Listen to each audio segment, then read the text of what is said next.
जय संतोषी माता। आइए सुनते हैं संतोषी माता की व्रत कथा। शुक्रवार के दिन माँ संतोषी का व्रत पूजन किया जाता है। इस पूजा के दौरान माता की आरती पूजन तथा अंत में माता की कथा सुनी जाती है। आइए जानते हैं शुक्रवार के दिन की जाने वाली संतोषी माँ की व्रत कथा। एक बुढ़िया थी, उसके 7 बेटे थे। 6 कमाने वाले थे जबकि एक निकम्मा था। बुढ़िया से 6 बेटों की रसोई बनाती, भोजन कराती और उनसे जो कुछ झूठन बचती वह 7वें को दे देती। एक दिन वह पत्नी से बोला, देखो मेरी माँ को मुझ पर कितना प्रेम है। वह बोली, क्यों नहीं, सबका झूठा जो तुमको ही तो खिलाती है। वह बोला, ऐसा नहीं हो सकता, मैं जब तक आंखों से देख ना लूं मैं नहीं मान सकता। बहू हंसकर बोली, देख लोगे तो तभी तो मानोगे। कुछ दिन बाद त्योहार आया। घर में 7 प्रकार के भोजन और चूरमे के लड्डू बनाए गए। वह जांचने को सिर दुखने का बहाना कर कर वह पतला वस्त्र सिर पर ओढ़कर रसोई में सो गया। वह कपड़े में से जब देख रहा था कि 6 भाई भोजन करने आए, उसने देखा कि माँ ने उनके लिए सुंदर आसन बिछाकर नाना प्रकार की रसोई पर परोसी और आग्रह करके उन्हें जिमाया और कहा। वह देख रहा था 6 भाई भोजन करके उठे तब माँ ने उनकी झूठन थालियों में से लड्डू के टुकड़े उठाकर एक लड्डू बनाया। झूठन साफ कर बुढ़िया माँ ने उसे पुकारा, बेटा 6 भाई ने भोजन कर गए हैं, अब तू भी भोजन कर ले, तू ही बाकी है, उठ, तू कब खाएगा। वह कहने लगा, माँ मुझे भोजन नहीं करना, मैं अब परदेश जा रहा हूँ। माँ ने कहा, कल जाता है तो आज चला जा। वह बोला हाँ आज ही जा रहा हूँ। यह कहकर वह घर से निकल गया। 7वें बेटे को परदेश जाना चलती समय पत्नी की याद आ गई। वह गौशाला में कंडे उपले थाप रही थी। वहां जाकर बोला, हम जावे परदेश, आवे कब कुछ कल, तुम रहियो संतोष से धर्म आपको पाल। वह बोला कि जाओ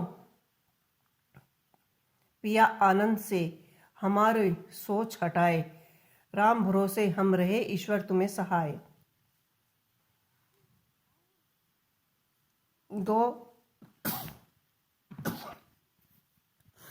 दो निशानी आप देख, घेरू में धीर, सुधी मती हमारी बरसियो, रखियो मन गंभीर।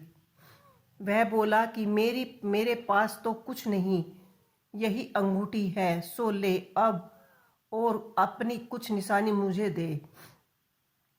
वह बोला कि मेरे पास क्या है, यह गोबर भरा हाथ है। यह कहकर उसकी पीठ पर गोबर के हाथ की छाप मार दी। वह चला गया। चलते चलते दूर प्रदेश पहुंच गया। वहां एक साहूकार की दुकान थी। वहां जाकर कहने लगा कि भाई मुझे नौकरी पर रख लो। साहूकार को जरूरत थी, बोला कि रह जा। लड़के ने पूछा, तनख्वाह की क्या दोगे। साहूकार ने कहा, काम देख कर दाम दूंगा। साहूकार की नौकरी मिली। वह सुबह 7 बजे से रात के 10 बजे तक नौकरी बजाने लगा। कुछ दिनों में दुकान बेचना सारा काम करने लगा। साहूकार के 7-8 नौकर थे। वे चक्कर खाने लगे कि यह तो बड़ा ही होशियार बन गया है। सेठ ने भी काम देखा और 3 महीने में ही उसे आधे मुनाफे का हिस्सेदार बना लिया। वह कुछ ही वर्ष में ही नामी सेठ बन गया और मालिक सारा कारोबार उसके ऊपर छोड़कर चला गया। पत्नी की अनुपस्थिति में सास का अत्याचार। इधर उसकी पत्नी को सास ससुर दुख देने लगे। सारी गृहस्थी का काम करा के उसे लकड़ी लेने जंगल में भेजते। इसे बेचकर घर के आटे से जो भूसी निकलती उसकी रोटी बनाकर दे देते। और फूटे नारियल की नारियली में भी पानी। एक दिन वह लकड़ी लेने जा रही थी। रास्ते में बहुत सी स्त्रियां संतोषी माँ का व्रत कर रही थी। वह वहाँ खड़ी होकर कथा सुनने लगी और पूछा, बहन तुम किस देवता का व्रत कर रही हो और उसके करने से क्या फल मिलता है? यदि तुम इस व्रत का विधिवत मुझे समझाकर कहोगी तो मैं तुम्हारा बड़ा एहसान मानूंगी। तब उसने उनमें से एक स्त्री बोली, सुनो, यह संतोषी माता का व्रत है। इसके करने से निधनता दरिद्रता का नाश होता है और जो कुछ भी तुम्हारे मन में है मनोकामना हो वह सब संतोषी माँ की कृपा से सभी पूरी होंगी।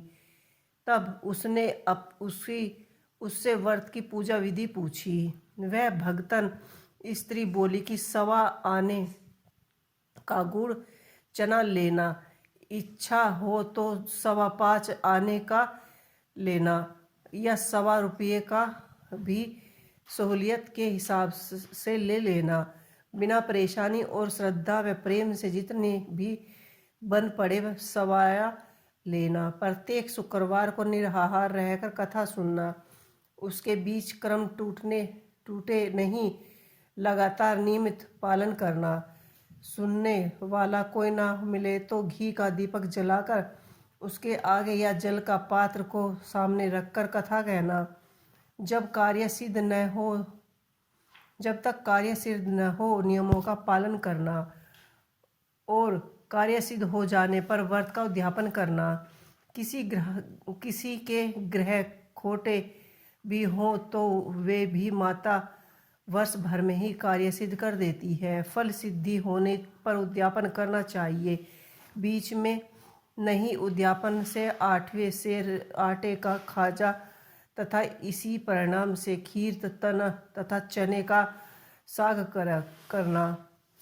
8 लड़कों को भोजन कराना। जहाँ तक मिले देवर जेठानी भाई बंधु के हो, न मिले तो रिश्तेदारों के और पड़ोसियों को बुला लेना।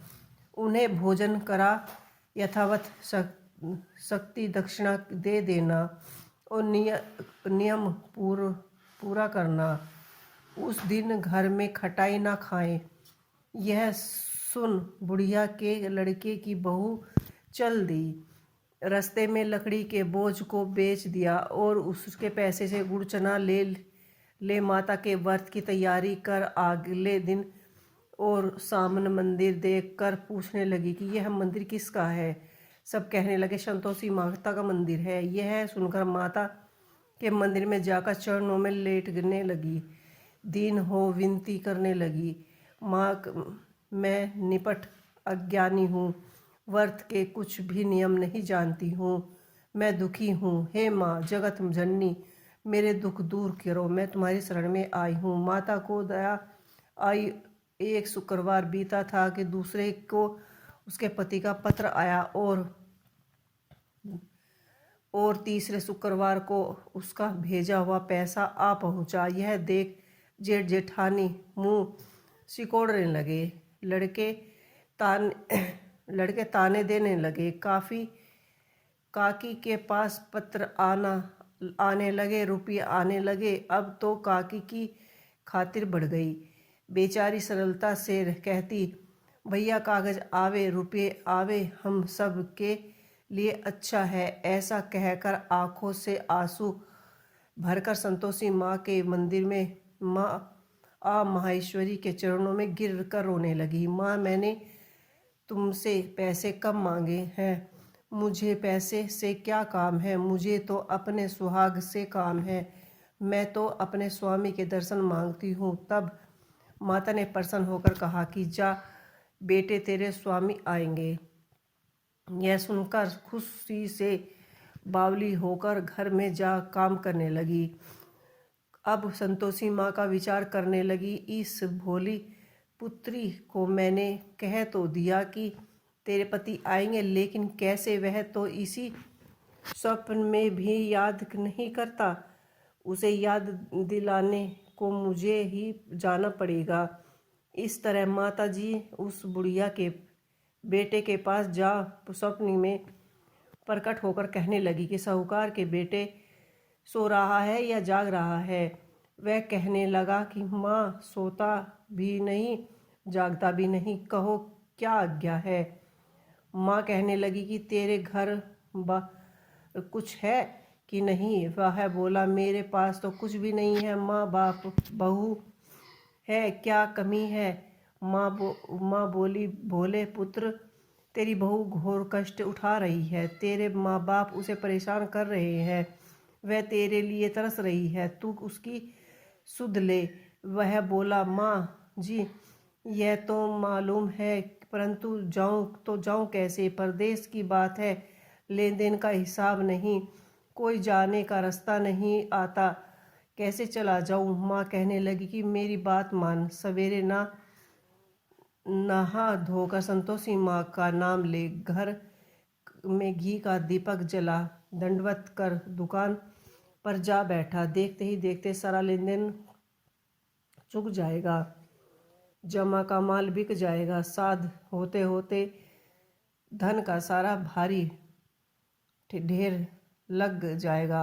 अब बूढ़ी की बात मानकर वह नहा धोकर संतोषी माँ को बात मानकर वह दंडवत होकर दीपक जला दुकान पर बैठा। थोड़ी ही देर में देखने वाले रुपये लाने लगे, वाले हिसाब लेने लगे, कोठी में भरे सामान की खरीदारी, नगद दाम दे सौदे करने लगे। शाम तक धन का भारी ढेर लग गया। धन में मन में माँ का नाम लेकर चमत्कार देख प्रसन्न हो घर के लिए जाने के वास्ते गहना कपड़ा सामान खरीदने लगा। यहाँ काम से निपट तुरंत ही घर को रवाना हुआ। उधर उसकी पत्नी जंगल में लकड़ी काटने जा रही थी। लौटते वक्त माँ जी के मंदिर में विश्राम करती। वह तो उसके प्रतिदिन रुकने का जो स्थान ठहरा।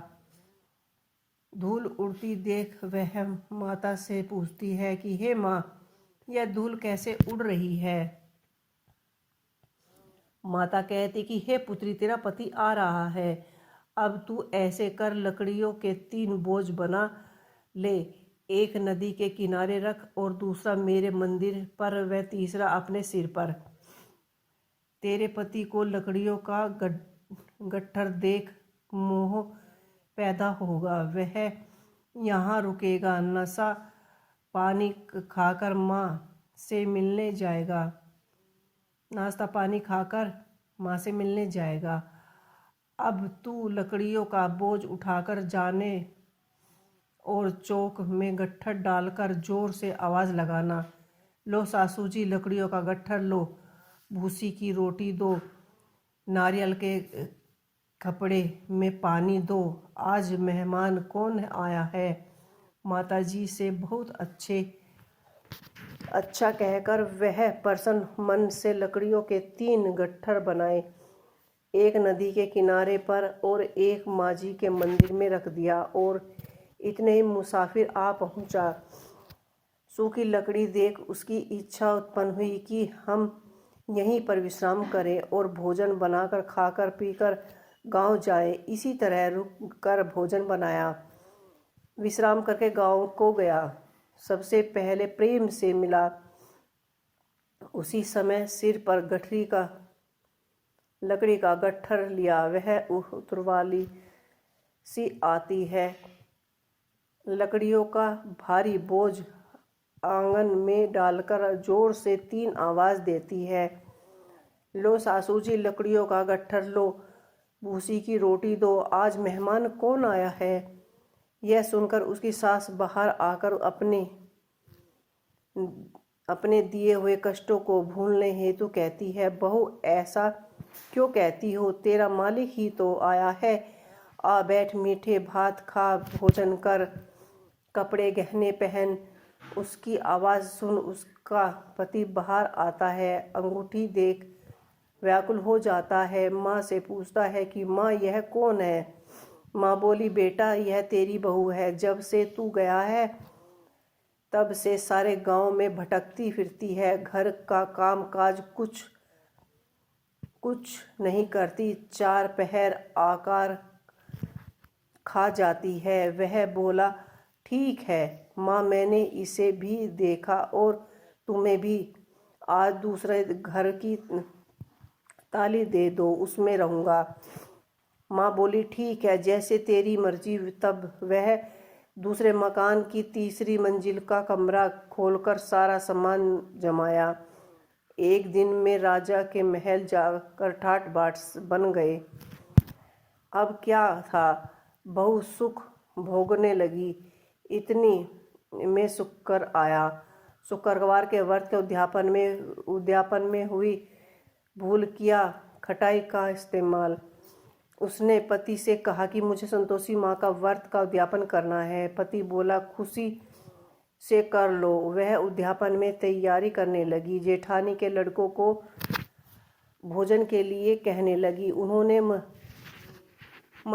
मंजूर किया, परंतु पिछले से जेठानी ने अपने बच्चों को सिखा देखो, भोजन के साथ खटाई मांगना, जिससे उसका उद्यापन पूरा न होगा। लड़के जीमने आए और खटाई खाना खीर भरपेट खाई, परंतु बाद में खाते समय कहने लगे कि हमें खटा दो, खीर खाने हमें नहीं, हमें भात देखकर अरुचि हो रही है। वह कहने लगी कि भाई खटाई किसी की को नहीं दी जाएगी, यह संतोषी माँ का व्रत और प्रसाद है। लड़का उठ खड़े हुए, बोले, पैसे लाओ। भोली बहू कुछ जानती नहीं थी, उन्हें पैसे दे दिए। लड़के उसी समय हठ करके इमली खटाई ले कर खाने लगे। यह देखकर बहू परमाजी ने कोप किया। राजा के दूत उसके पति को पकड़कर ले गए। जेठ जेठानी मनी मन में वचन कहने लगे कि लुट लुट कर धन इकट्ठा कर लिया है, अब सब मालूम पड़ जाएगा। अब जब जेल में मार खाएगा। बहू से यह सहन न हुआ।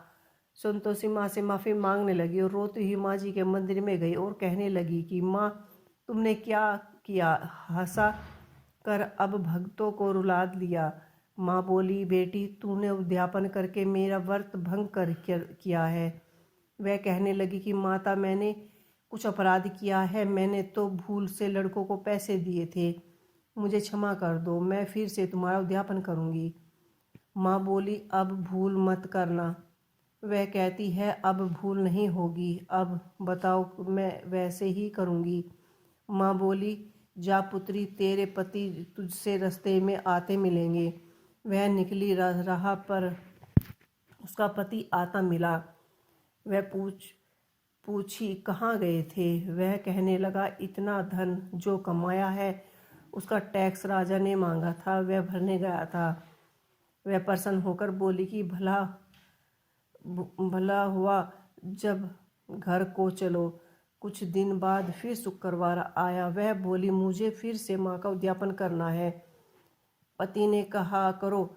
बहू फिर से जेठ के लड़कों को भोजन को कहने लगी। जेठानी ने एक दो बात सुनाई और कहने लगी, लड़कों को सिखाने लगी, तब तुम सब लोग पहले की तरह खटाई मांगना। लड़के भोजन से पहले कहने लगे कि हमें खीर नहीं खानी, हमारा जी बिगड़ता है, कुछ खटाई खाने को दो। वह बोली, खटाई किसी को नहीं मिलेगी, आना हो तो आओ। वह ब्राह्मण के लड़के लाकर भोजन कराने लगी। यथावत शक्ति दक्षिण की जगह एक एक फल उन्हें दिया। संतोषी माँ बहुत ही प्रसन्न हुई। माता की कृपा होते ही 9वें मास में उसके चंद्रमा के समान सुंदर पुत्र की प्राप्ति हुई। पुत्र को पाकर प्रतिदिन माता के मंदिर में जाया करती। माँ ने सोचा यह रोज आती है, आज क्यों न इसके घर चलूं। यह विचार करके माता ने भयानक रूप बनाया। गुड़ चने से सना मुनाखा, ऊपर सूंड के समान होठ, उस पर मक्खियां भिन भिन करती रही। धेली पर पैर रखते ही उसकी सास चिल्लाई, देखो रे कौन चुड़ैल डायन चली आ रही है। लड़के इसे भगाओ नहीं तो किसी को खा जाएगी। लड़के भागने लगे। चिल्लाकर खिड़की बंद कर ली। बहुत बहू रोशनदान से देख रही थी।